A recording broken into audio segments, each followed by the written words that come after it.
అర్థం ఉంది. కానీ ఇది గ్రామాలలో, మండల కేంద్రాల్లో, జిల్లా కేంద్రాల్లో ఎవడు ఉంటాడు? పక్క తెలంగాణలో ఉంటాడు, అక్కడోడు ఉంటాడు, ఎవడు వచ్చేటోడు ఉన్నాడు, పోయేటోడు. కనుక దయచేసి దీన్ని విరమించుకొని యువత జీవితాలతో చెలగాటమాడొద్దు. ఈ బీర్ల కంపెనీలు ఊర్లలో పెట్టి ఎవరికన్నా ఏమైనా అయితే మేమే బాధ్యత, దానికి పూర్తి బాధ్యత మేమే అని చెప్పి మీరు చెప్పండి. వాళ్ళకి ఏమైనా అయితే నష్టం జరిగితే మేమే బాధ్యత అని చెప్పి పెట్టిపోయేది. అంతే తప్ప దీని అనవసరమైనటువంటి విద్యార్థుల జీవితాలతో చెలగాటం ఆడొద్దని చెప్పి మీ ద్వారా తెలియజేస్తున్నాను.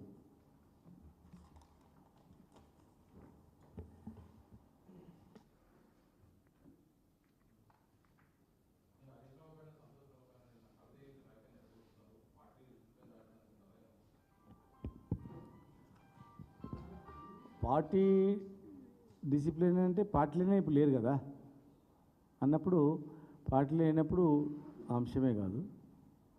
కానీ ఒక్కటి ఈరోజు తెలంగాణ ప్రజానికి మొత్తానికి కూడా ఏంటంటే, ఇలా ఎవరిని ఏ రైతుని అడిగినా, నిన్న మొత్తం యూరియా గురించి మేము తిరుగుతున్నాం, యూరియా దగ్గర లైన్లల్లో ఎవరిని అడిగినా అయ్యా కేసీఆర్ మాకు దేవుడు, అయ్యా కేసీఆర్ ఉన్నప్పుడు ఇట్లా జరగలేదయ్యా అని, మళ్ళీ ఎప్పుడూ కేసీఆర్ను ముఖ్యమంత్రిని చేయాలి అనేటువంటి ఆలోచన ప్రజలందరూ ఉన్నారు. ఎవరైనా కానీ, ఈవెన్ కాంగ్రెస్కి వేసినటువంటి ఓటు వేసినటువంటి కార్యకర్తలు కూడా అయ్యా కేసీఆర్ మళ్ళీ వస్తేనే మన ఊరు బాగుపడుతుంది, మన వ్యవసాయం బాగుపడుతుంది, ఊరికి అన్నం పెట్టిన రైతు ఎలా ఏడుస్తున్నాడు, మళ్ళీ మనకు పూర్వవైభవం వస్తుందా అనేది ఆలోచన ఉంది. ఇలా మొన్నటి వరకు వారు అందరం కలిసి ఉన్నాం. కేసీఆర్ గారి సైన్యంలో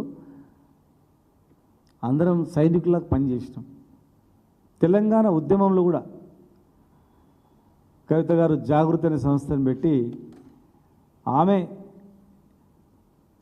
తెలంగాణ ఉద్యమంలో ఆమె కష్టపడ్డది. హరీష్ రావు గారు కూడా రాత్రి పగలు కేసీఆర్ గారు వెంబడే ఉండి కంటికి రెప్పలా కాపాడుకుంటూ వారు తెలంగాణ ఉద్యమాన్ని కాపాడుకున్నారు.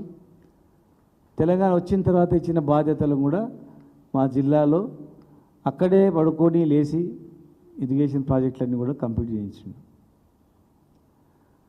ఉద్యమంలో ఆమె పాత్ర తక్కువేం లేదు. ఆడబిడ్డగా ఆమె అవమానాలు ఎదుర్కొని ఇబ్బందులు పడ్డ ఉద్యమం నడిపించింది. కేసీఆర్ గారు వెంబడి ఉంది. హరీష్ రావు గారు కూడా ఆరు దిశలు కంటికి రెప్పలా కాపాడుకుంటూ ఆయన అడుగుజాడలు నడిచి ఉన్నాడు.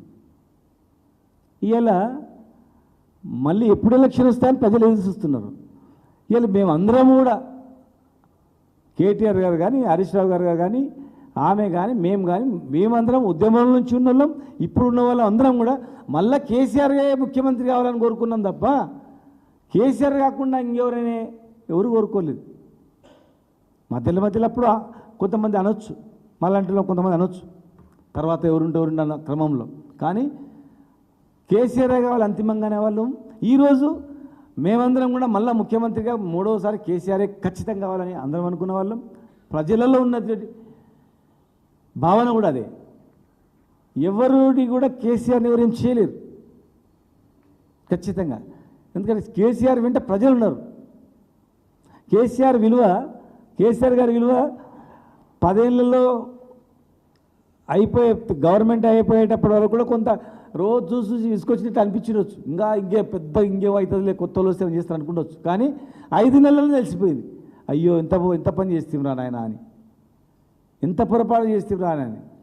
ఎవరైనా ఈ రాష్ట్రంలో సరే కొంతమంది రాజకీయంగా మాట్లాడే వాళ్ళని వదిలిపెడదాం, జనరల్గా మనుషులు ఎవరైనా కానీ ఇలా ఎన్ని మాటలు మాట్లాడినా, కేసీఆర్ గారి మీద ఎన్ని అబాండాలు వేసినా, ఎన్ని కేసులు పెట్టినా, ఈ ఘోషు ఆ ఘోషు, ఏమి నివేదికలు ఇచ్చినా లేదు, ఏ సంస్థలు సిబిఐ ఇంకా ఏ సంస్థలు దర్యాప్తు జరిపినా కూడా, వాళ్ళు ఏది కట్టుకథలు వాళ్ళు సృష్టించినా కూడా, ఆ నివేదికలు పెట్టినా కూడా ప్రజలు మాత్రం నమ్మరు.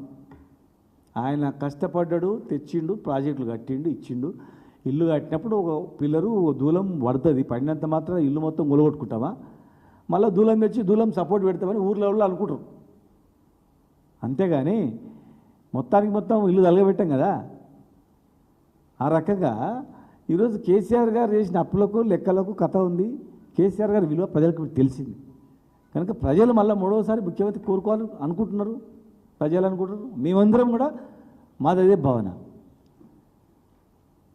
మేము బయట వాళ్ళము వచ్చి అంటే బయట రకరకాల పనులు చేస్తున్న ఉద్యమంలో కలిసినప్పటి నుంచి ఇప్పటి వరకు కలిసి ఉన్నాం. మేమంతా మా అందరి భావన కూడా అంతే.